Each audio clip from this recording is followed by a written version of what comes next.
का PCC chief Kamal Nath ने बड़ा बयान दिया है निकाय चुनाव को लेकर।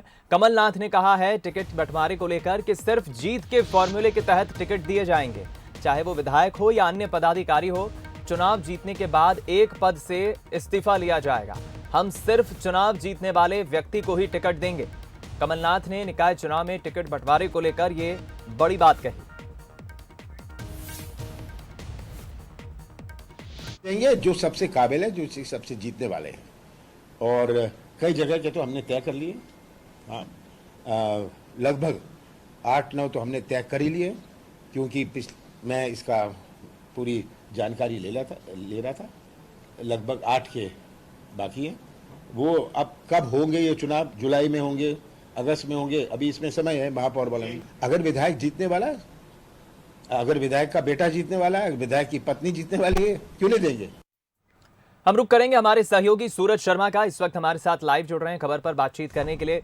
सूरज, जिस तरह से बड़ी बात कह रहे हैं कमलनाथ कि सिर्फ जिताऊ कैंडिडेट को ही टिकट देंगे, लेकिन यह भी एक बड़ा चैलेंज होगा कि आखिर ये तय कैसे होगा कि ये कैंडिडेट इस इलाके से जीत सकता है, क्योंकि यही कुछ फॉर्मूला पिछले चुनाव में भी आजमाया गया था।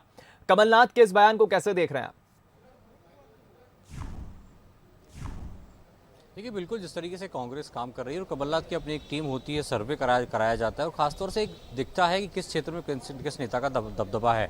ऐसे में खासतौर से जो नगरीय निकाय चुनाव, खासतौर से बड़े शहरों की बात करें, जबलपुर, भोपाल, इंदौर, ग्वालियर जैसे शहर हैं जहाँ पर महापौर चुनकर आते हैं, जहाँ पर 6 से 7 विधानसभा सीटें हैं। ऐसे में कहीं ना कहीं पार्टी चाहती है कि जो कैंडिडेट जिताऊ कैंडिडेट है उसको चुनाव में उतारा जाए, चाहे वो क्षेत्रीय विधायक हो या दूसरे पद पर हो। तो कुल मिलाकर टिकट का जो रेशो है, टिकट कह सकते हैं, टिकट का जो आधार है वो सिर्फ जीतने का आधार होगा। सिर्फ जीतने वाले कैंडिडेट को टिकट दिया जाएगा, क्योंकि एक पद या एक व्यक्ति की बात ये होती है तो हम उस विधायक का बाद में इस्तीफा करा लेंगे, लेकिन हमारा टारगेट वही है कि जो व्यक्ति जीतता है, जीतने की संभावना है, उसको टिकट दिया जाएगा। तो खासतौर से जिन 4 शहरों की बात चल रही है, हालांकि अभी निकाय चुनाव घोषित नहीं हुए, लेकिन कांग्रेस ने तैयारी अपनी शुरू कर दी है और कैंडिडेट को लेकर सफलिंग भी करने लगे हैं। किस तरीके से कौन कौन उम्मीदवार हो सकते हैं। खासतौर से इंदौर की बात करें तो इंदौर में संभावना मानी जा रही है कि जो संजय शुक्ला कांग्रेस से विधायक हैं, पिछले लंबे समय से काम कर रहे हैं, उनका एक अच्छा दबदबा इंदौर में है। ऐसे कांग्रेस में यदि इंदौर की बात होती है तो संजय शुक्ला एक सबसे बड़ा नाम हो सकते हैं। भोपाल में भी कई चेहरे हैं जो कांग्रेस की तरफ से हैं, खासतौर से ओबीसी महिला है, हालांकि यहाँ पर पूर्व जो महापौर हैं विभा पटेल का नाम आ रहा है, और भी कोई अन्य सदस्य भी होते हैं। इंदौर की बात करें, जबलपुर की बात करें, ग्वालियर की बात करें, तो खासतौर से